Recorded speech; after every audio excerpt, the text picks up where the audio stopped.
How's it going, everybody? I'm Drifty from Driftwood Gaming, and this is a special request RPGMMV tutorial for Levin Hansen. He says, "Hi Drifty, I was wondering whether you could make a tutorial on what the extra and special parameters exactly do and affect.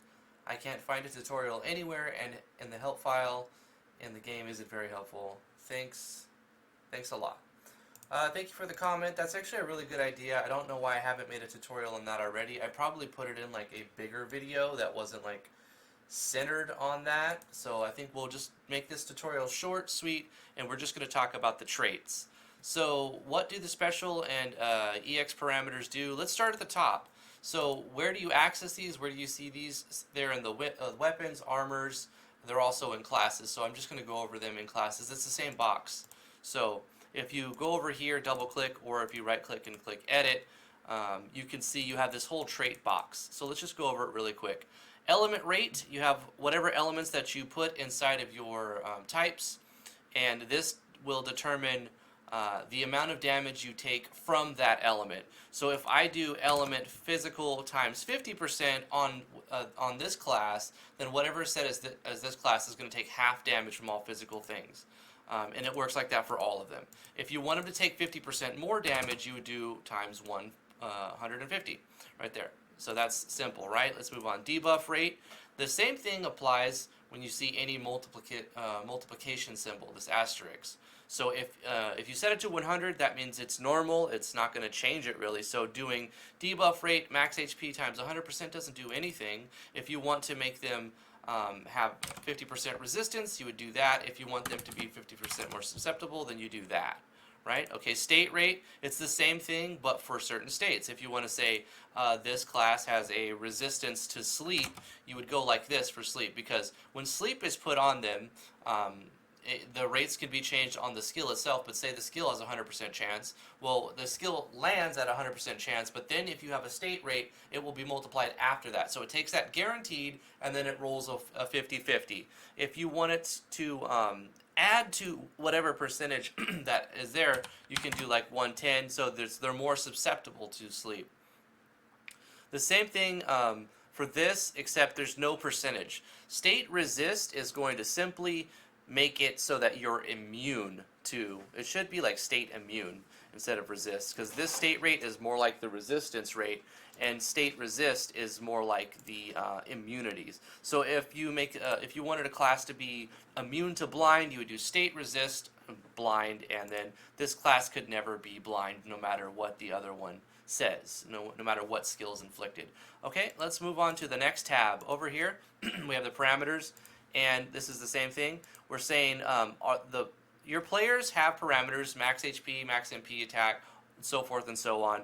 If you want to take their base amounts but make this class get a bonus to those, then you would do this, or a detriment. So say this class is a glass cannon, and they do extra attack, but they have 25% less HP. You would multiply their max HP by 75%, and then you would take their parameter of maybe attack or magic attack, and you would boost that up to 125. So they're getting a bonus to their attack, but they're losing 75% of their HP. Okay, so let's move on to the next thing.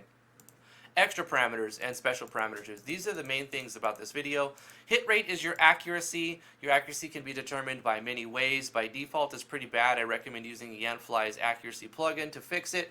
But in general, if you have hit rate bonuses, this is not a multiplier. This is an addition. So if you have any hit rate in here, it's going to add a percentage.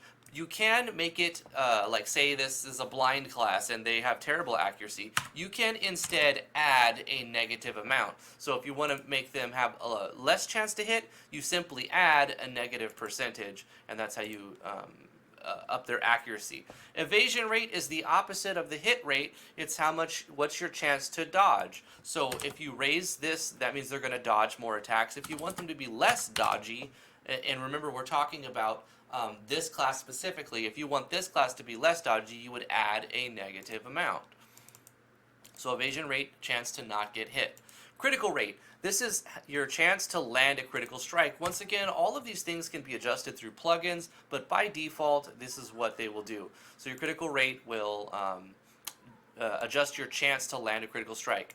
Critical evasion, the opposite of that. when the opponent registers proccing a critical on you, it rolls another check to see if your critical evasion steps in and nullifies that critical and makes it so that it becomes a normal hit. And then it rolls your accuracy and it checks to see if your evasion beats that accuracy, which is hit rate, and then it becomes a miss. So critical evasion, not as important as evasion, but it still can stop the big hits from hitting. Magic evasion is a similar thing. Your chance to avoid being hit by a spell. So they cast like Fireball at you. If you have 10% magic evasion, 1 out of 10, that Fireball is going to miss. Otherwise, the Fireball will never miss. So there's that. Well, it depends on the skill too. If it's in the skill, if it's a guaranteed hit, critical rate is your chance to land a critical strike, and you can add negatives in here. Wait, that's going backwards. Okay, moving forward. Magic reflection. This one's fun. The chance to reflect a spell back at your caster. So they throw a fireball at you. You have a 10% chance to reflect the fireball. It will make a sound effect, and you can change that inside the system. And it will actually deal the damage and play the animation back to the caster itself. So 1 out of 10, the fireball is going to be thrown right back at the caster. What's the next one? Counterattack. The chance for your character to counterattack when melee attacked. Pretty simple. When you get attacked, you will counterattack. It doesn't stop the damage. You still take the hit, but then you also follow up with a hit. HP regeneration. This is going to take it's going to take your max HP into consideration and apply this much to your HP based on your max HP. Case in point, you have 1,000 max HP and you're down to 500. At the end of your turn, or whenever it becomes your turn again. I think it's at the beginning. No, it's at the end. Yeah, it's at the end. So at the end of your turn, you're going to be getting 10% of that back. So you have 500 out of 1,000, and you have 10% regen. Well, you're going to get 100 HP as your regeneration rate. You can also do negative amounts, and that would become like a poison. This is MP, same thing that happens, except for it's MP. TP regeneration is similar. It's the same thing. How much TP is being generated on its own. So that's pretty straightforward. Most of that is, you could pretty much guess what it does. The SP parameters become a little bit more convoluted. It's kind of hard to figure out what they do, but I'll do my best to explain what actually is happening. So target rate is the chance, it's like your enmity, how much aggro your characters have. So if you have something that's got, say, 150% target rate, they have a much higher chance of being the target of the caster or the melee attacker. So a good trait to have for your tanks, if you're making a tank class, you might want to give it a slight target rate buff, just so that it becomes the target more often. You could also make a weapon that adjusts target rate, or a shield that adjusts the target rate. So in general, higher percentage of target rate, the more likely it's going to be hit or targeted by the enemy. Guard effect. When you guard, you take 50% less physical damage, and you can make that do more if you want. So at 100%, you're going to cut your damage in half. But if you said guard effect times 200%, it's going to double that effect. In essence, you're only going to take 25% of the base damage if you've got double guard effect by doing guard effect times 200%. Recovery effect. When you use a potion or cast a spell that's going to restore HP, how strong is that? If you cast, say, Cure 1 and it restores 100 HP, if you have recovery effect times 200, well, it's going to recover 200 HP. And this is multiplicative, so if you cast a spell that recovers 10,000 HP and you have max HP to get that much, then it will actually recover 20,000 HP. Okay, pharmacology. This will double the strength of all of the items. You can actually highlight over it, but it doesn't really give you any information. If you can see here, it says SP parameter, rate of change, and I hover over here, it doesn't pop up. I wish they would improve the engine so this is all like common knowledge, but it's kind of convoluted. Pharmacology. It's going to double the strength of your items. So if you have a potion that restores 250 HP, if you have pharmacology times 200, it's going to double that. So it will give you 500 HP for that. And it works the same for damaging weapons, I believe, as well. Damaging items. MP cost rate. This is going to adjust the price, the resource price of anything that has MP. So say you cast a spell and it costs let's just say 10 MP to cast Fireball. If you have times 200%, that's actually a debuff in this case because it's going to double the cost. Now your Fireball costs 20 MP. If you wanted this SP parameter to be a buff, you'd put it under 100%. So what's happening when I do this at 50%, it's going to reduce the cost by half. So the Fireball now, instead of costing 10, costs 5 if I put it at 50. TP charge rate, this is going to change. It's going to multiply the amount of TP that you normally gain through other matters, like when you press defend or guard, you get a certain amount of TP. I think it's 10 by default. If you have this set to say 200%, it's going to double that amount. So when you guard, you're going to get 20 TP. You can change this using plugins as well. Yanfly's got a ton of stuff to make adjustments to the TP. There's a whole TP modes plugin and a bunch of other TP mode extensions for it as well.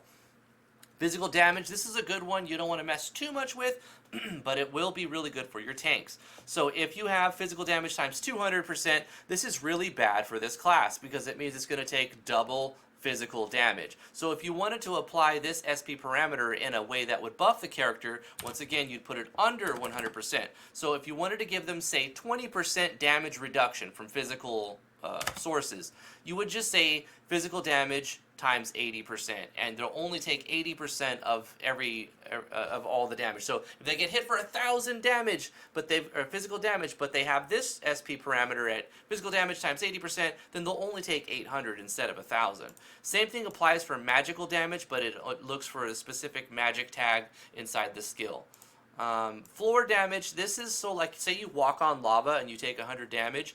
If you have under 100%, you're going to be taking less damage. Over 100%, you're going to be taking more damage. So if you walk on lava, you take 100 damage. If this is at 80%, you only take 80 damage. Right? If you wanted to make a certain, say they're weak to floor damage, to poison, marsh, or lava, you can say multiply over 100. So now they take double damage from the poison marshes and the lava tiles and whatnot. And finally, experience. This is how much this class learned, how the rate of growth this class will get in comparison to the rest, to the normal rate. So you can set the experience on the troops and on the enemies itself. And so say you fight an imp and it gives you 50 experience. If you get times 200 experience, that imp will instead give this class double the amount, so 100 experience for that. Or say you get 1,000 experience for it normally, with experience times 200, you're going to get 2,000. If you want to make a hard class that grows at a slower rate than the rest of them, so that like all the other classes level up, but this one still didn't quite level up because it's more powerful, so it takes longer to level up, you can make a SP parameter experience under 100%. So it's like a handicap. Because the class is so strong, you have to say it doesn't grow as fast. D&D doesn't grow as fast, so we'll do like that. D&D did that with early, I think, 2nd edition, where certain classes needed more experience to level up, but that's basically how you do that. So that's pretty much it for the SP and XP parameters. I guess I can go through all this since I'm going to label this traits video. Attack element, you can adjust your elements right here in your types, and you can say when you use a basic attack, you can add this element to it, which will apply more of the element rates to the final damage. Attack state, your chance to inflict this state upon landing a physical attack, and it'll say plus this amount. So if you wanted to say 10% chance to instantly kill your target, you would add the attack state of death plus 10% trait. Attack speed, this is going to, this only works sometimes, and it depends on the order of who's going to go first. So say you had like a quick hit, you'd want to add some attack speed to it so that the quick hit always goes first. Attack times, also you can do this with a negative number, I believe. right? Does it still work with that? Yeah. So you can make it like, say you're going to cast a very strong spell, but you need to make sure that everyone has time to react to it. So it's at the end of the round, then attack speed minus a number will make it so that it takes longer for that to finish. So it's like you call a comet down, but it's really slow. So everyone can attack, cast their spell, cure, and then the comet comes down at the end. So you'd add a negative right there. Attack times. This is basically going to give you an extra swing. Every time you have attack times plus, it's going to give you an extra swing. So if you want to do double attacks, then you just add 1. So now this, even though I'm saying it's +1, that's going to give you another 1. So when you attack with attack times +1, you're going to swing and go slice, slice, and hit twice. Or if you have a bow, arrow, arrow. And that's pretty much it. So for skills, you can add skill types. You can block skill types. So say that this class has multiple things, but you granted from weapons and armors, but you don't want this class to be able to use a certain skill type. You can say, okay, this class can't use sorcery, so you seal it off. It grays it out. And you can do the same thing for skills and not just the skill types, but skills themselves. If this class has special weapon, armor, restrictions, you can adjust them right here. We can say this class can specifically equip a flail. They can equip general armor. They can't use a weapon or they can't use accessories. And this locks it so that the lock is different from seal. So lock means you can have something there, but the player cannot change it. So say you have a character that joins the party, but you're not allowed to change their stuff. So the lock equipment will make it so that you can't take off their weapons and armors and whatnot. Seal equipment is different. It stops you from even having it. So you won't even have it. Slot type, normal and dual wield. This just changes whether you have 2 weapons or not. And then other action times, this will make it so that you can do 2 things in 1 round if you increase this. This can bug some systems out depending if you're using a CTB or ATB. Typically I don't mess with action times, but you can put it at, if you do mess with it, I suggest leaving at 100, 200, 300%, stuff like that. Don't mess with 128, or because you never know when it's really going to actually work. So what it actually says, increase the number of times actions can be taken in battle by the specified probability. For example, entering 50% twice results in a character that has 50% chance of acting twice and a 25% chance of acting 3 times. I mean, that kind of makes sense, but it doesn't really work the way that I would always think it's intended. So if you want to give a character double, then you can do that. Set it to 200%, they're always going to get 2. They're always going to get 2 turns. Typically, I don't mess with it. Then you have special flags. Auto battle will make it like it's an AI unit. Guard means special flag guard. Oh, okay. It automatically takes half damage. Substitute. What does substitute do? I can't remember what substitute does. Put in the comments below, what does substitute do? Special flag substitute. I can't remember. I'll put it in the comments, I guess, when I remember. Preserve TP makes it so that, in general, TP disappears in between battles. So if you battle and you get 50, I always put Preserve TP on all my classes because I think it makes sense. Because without it, what normally happens is you get like 50% TP and then the battle ends before you get to use it, and then the battle ends and you start again with like 10 TP. So Preserve TP will keep the TP that you gained from the previous, and you'll always have what you built up in the last one. I like using Preserve TP. Collapse effect, what does the thing look like when it dies? Does it normally die? Does it have like a slower animated death? Does it instantly die? Or does it die but not disappear? So you can change its collapse effect. Of course, this is the next one. The party ability, this means you're going to have half the encounter rate, no encounter rate. You cannot be surprise attacked. You typically get preemptive strikes more often. This will give you double the gold gain. This will double the drop rate of all enemies. And that's everything, barring one thing. I can't remember what substitute does. That's really bothering me that I can't remember one of all of these things. I probably have never used it. But I'll figure it out and I'll put it in the comments below. Well, that's it. I mean, it was a little bit longer than I thought. I thought it was going to be a 10-minute video. It turned into be a 20-minute video. But that's all the traits And thank you for the request. If you guys have any more special requests, put them in the comments below. Thank you guys so much for watching. Like this video. Subscribe to the YouTube channel if you want more content like this. We have a Patreon. I would really appreciate if you back me on Patreon if you can do that. If not, no big deal. We have a Discord. Come hang out on Discord. We have a bot where you can get a first impressions video by playing with the bot, or you can back me on Patreon at the $20 level for the first impression videos. We do that as well. That's it for this video. Thank you guys for watching. We'll see you guys in the next one. Bye-bye.